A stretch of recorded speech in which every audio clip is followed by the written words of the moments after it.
what's up, everybody? My name is Rob Savage, and I'm here with another episode of 600 Seconds with HYLO Art. And today's guest we have... Dawayne Nettles. Y'all give it up for Dawayne Nettles. So what's up, man? What's going on, man? Good to be back. Oh yeah, good to have you back, man. Tell the people about yourself, man. All right, I'm Dawayne Nettles, aka Mr. Nettles. I'm a stand-up comedian, originally from Darlington, South Carolina, based out of Columbia, South Carolina. Okay. How did you get started? I actually got started. A lot of my friends and coworkers encouraged me. They always said I was funny around the office, so they kept encouraging me to pursue stand-up, like outside of being a hobby. So I saw a class being offered. So I took the comedy class. Okay. Did really well in the class, and once I took the class, I kind of felt like, okay, I might be able to pursue this outside of just fun. So I really hit the ground running since then. Word. You say you from Darlington? Originally, yep, Darlington, Okay. South Carolina. Well, how important is representing South Carolina in your work to you? It really, you see a lot of it in my stand-up. Being a young black kid born and raised in South Carolina, a lot of my comedy focuses around social commentary. So there's a lot of race relations in my comedy. So I think South Carolina is pretty paramount to me. So it kind of is my mainstay. The things I talk about, it kind of makes who I am. Okay. Do you feel like there's something missing from the South Carolina entertainment scene? If so, then what do you think?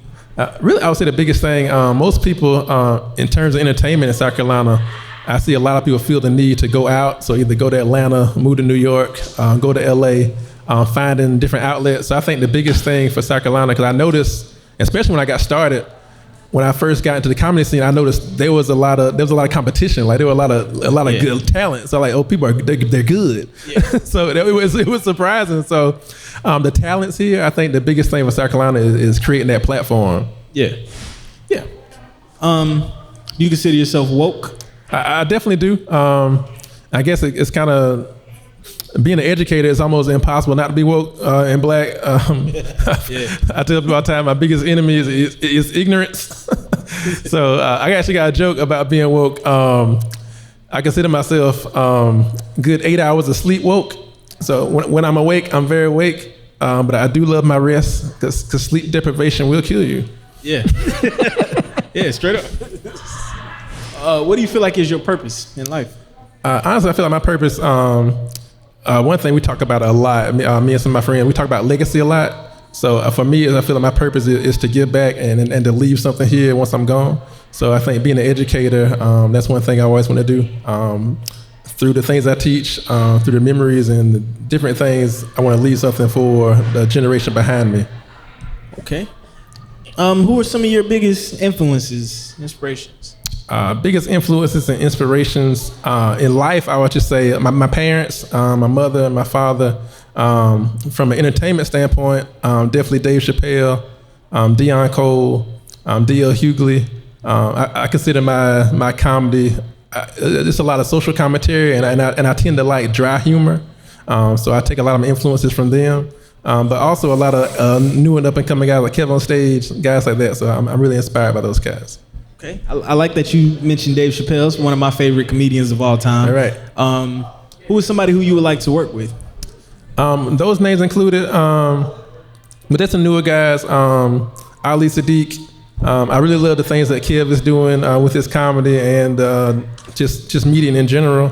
I would love to work with Deion Cole. So really, it's a lot of guys I like to work with. And you spoke on being an educator earlier. Right. What made you want to, jump into that? Well, I come from a family educator, so my mother and father both retired teachers. So I remember seeing people come up to them, like just being out in the store and just seeing adults being excited to see my parents and just like almost seeing them turn back into third graders for a minute and just seeing the impact they had on people. That's something I knew early on I wanted to be able to do once I became an adult. Once I started teaching, I would say, just being able to see a kid get it, and you see somebody not knowing something, and after you spend some time with them, they learning like that. It's just been a rewarding experience for me. Yeah, absolutely. What do you feel like is your best project or your best work so far that you've done? Best work so far. Actually, I just was named top 20 under 40 by SE Backpages last week. So that's probably the biggest thing. Okay. As far as recognition so far. Yeah. Appreciate that. Yeah. But yeah, I think that's the biggest so far. Okay. That's great, man. You have any upcoming work? Any upcoming projects? Really, me and my comedy collective, Certified Comics, myself, Michael Garrett, Travis T. Link, and Nestor Vasquez. We've been putting on shows across the state of South Carolina. We just had our last show, our first real show this past Sunday at the Joint. So please look out. Be looking forward to up and coming shows we'll be planning pretty soon. Okay. If you weren't doing comedy and education, what would you be doing? Really, I don't know. I guess my interests are so like widespread. So I've done a little bit of everything. I think I'll be an educator forever. I don't necessarily see myself being a comedian. I never really saw that in the cards for me. Yeah. But just as far as interest, I feel like I always be doing something with students or with kids, just teaching in some capacity. I've always been a big hip hop fan. So I feel like I'd be doing something either entertainment or education related with it, if it wasn't teaching full time or doing comedy.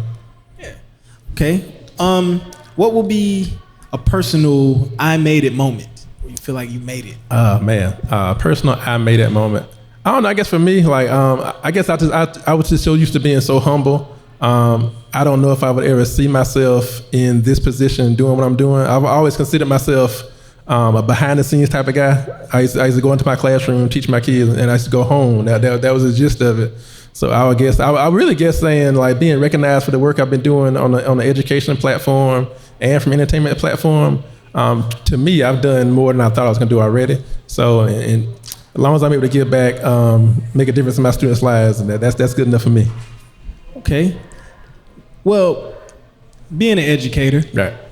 Do you have any advice for anybody watching who may want to be an educator or be a comedian or entertainer or anything? Right. The biggest thing I can say, what I learned from myself, with this education, with this comedy, entertainment, my biggest role at the University of South Carolina is I advise students about going to college and career choice. So the biggest thing I start with is what do you want to do? Asking them what they want to do, figuring out what that is, and just telling them just try it. Go for what you like, try it, give it a shot. Like you never know. Like I said for myself, I never saw myself being a stand-up comedian, actually pursuing it outside of a hobby. So it just kind of took off. It was something I was good at, and it's working out. Okay, word. How has the big bad COVID-19 pandemic affected your career? COVID-19, it's like a double-edged sword almost. It's almost like, in one way, it's probably the worst thing that's happened, and then on the second hand, it's almost one of the best things that's happened for me. I started comedy February 2020, and then COVID hit like right after that. So right. I literally got out of the gates, was doing well, and then COVID hits, and we were stuck home. But I would say for me, COVID-19, it really offered a platform for us to get creative. Yeah. So I launched a podcast. Started networking more, reaching out to people, and really just fine-tuning my craft in terms of writing and just getting my material really strong. And then once things kind of started opening back up slightly, that's when I kind of started networking and getting back on the scene. And just a few places that were open, and it was social distance, so only a few people could come in. It was a good opportunity for us to just go out and try to work new material. So I would really say, really, it kind of helped because I got more platforms, more stage time, and just working new stuff that I probably wouldn't have got otherwise. Yeah, and that's what I'm starting to hear from a lot of artists, saying that COVID-19 gave them opportunity to, isolate and rebuild and, right. and work on their brand and different things like that. Being from Darlington, have you ever been to a race? Have you ever been in a race car? I've never been in a race car, but I have been to the race. I've been to a race NASCAR race before. I grew up literally. I could walk to the racetrack from the house I grew up in. It's actually race weekend this weekend, but I've been to a few races. It's interesting. I would say, growing up in Darlington, you don't really like race culture. Is a part of Darlington. It's right. kind of inbred into it. But I think in terms of the racial overtones you see right. in race culture with Confederate flags and people coming in, things of that nature. So you're a kid, you don't really recognize it. You just see it's a part. It's almost ingrained in you. Yeah. So you see a Confederate flag, it's like, okay, that's a rebel flag. Like what is that? Like right. what is that? But really, I think it's kind of played into my comedy. The older I got and the more woke I become, I realize what that represents. you kind of see the many layers of growing up, like literally down the street from there. I saw a truck setting up 2 days ago when I was in Darlington, and then they don't have the rebel flag anymore, they banned it, but now you see subliminal stuff. You see, don't tread on me, right? Blue Lives Matter. Blue Lives Matter, yeah. So it's the same flag, different colors as far as I'm concerned. But it's definitely ingrained in who I am as a person. I think it's helped as far as the way I kind of view race and things and that nature, and just the cultural pieces of it. So it's definitely something to think about when growing up in Darlington. Okay. How important is family to you? Family is key. I come from a big family. We were really close growing up. So I think that family dynamic has always been a big part of who I was coming up as a person. And I've kind of taken that with me, even outside of my family.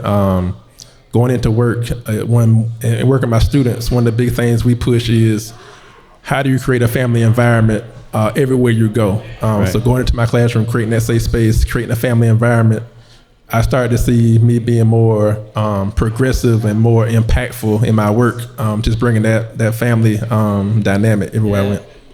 Absolutely. So when you finally reach that I made it moment or whatever, what's the place, and you finally get a vacation, what's the place where you would like to visit? Really, there's a few places I like to visit. I kind of want to get abroad. I want to go to Japan. I'm really big into different like cultures. I'm really interested in, and really for the fashion aspect of it. Like the Japanese culture is really interesting to me. I want to get to Africa at some point. I want to get out there. I even want to go to Canada. There's so many places I just like to get out and go to. So I definitely do that. I know here, I definitely want to get back out to California. And I definitely say that my job too has afforded me opportunity to kind of travel a lot. So I've been able to move around a little bit and see different things. But there are a few places I still want to get out to. Word. All right. You got to give me your top 3 favorite comedians. All right, top 3. That's just tough. You put me on the spot. Top 3. So, well, as Dave Chappelle, that's number 1. Dave's the GOAT. I remember, I'm a big fan of Eddie Murphy stand-up. That's one of the first comedy specials I remember seeing as a kid, Raw and Delirious. And I just remember like the red leather suit, it's just the iconic moment. But I just remember like being a kid and just like knowing like this stuff is like way over my head. Like, well, why is this stuff so funny? So I just knew something about that was special. And I would say 3, Chris Rock. Chris Rock is one of the guys I'm a fan of. Solid list, man. Yeah. It's a good list.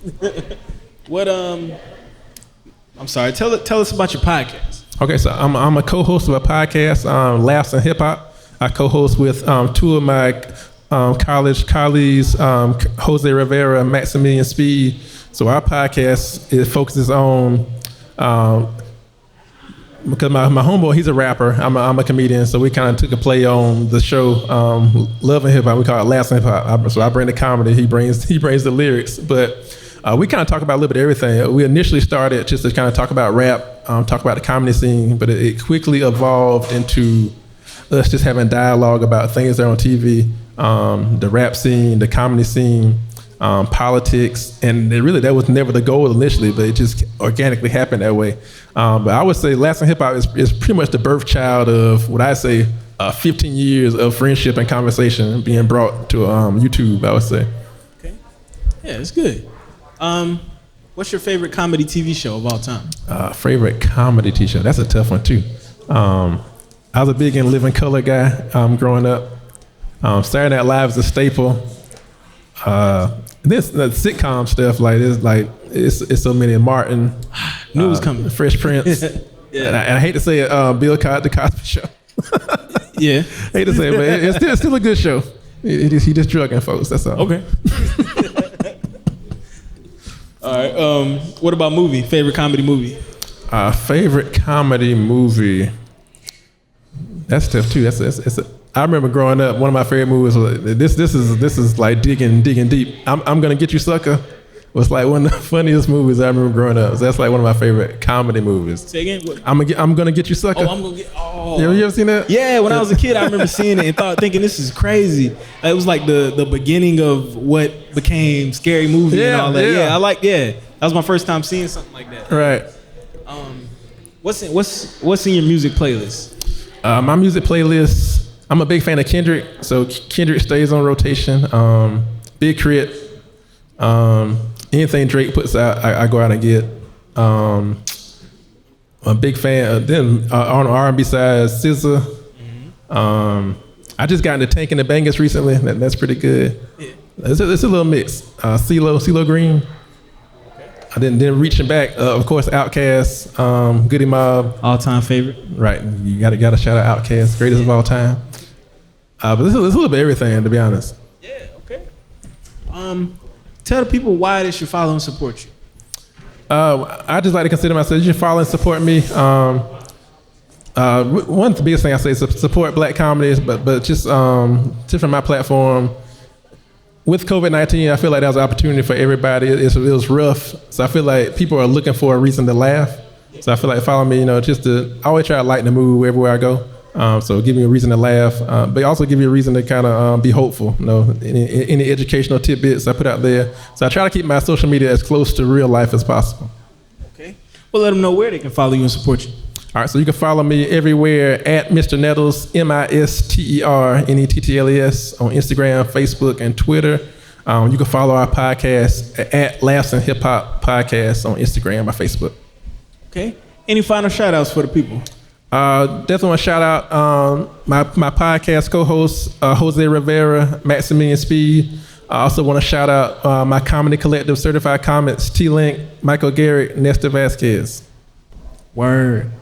Give it up for Dawayne Nettles. I appreciate you. Make sure you like, share, subscribe, follow us, and everything, and be blessed.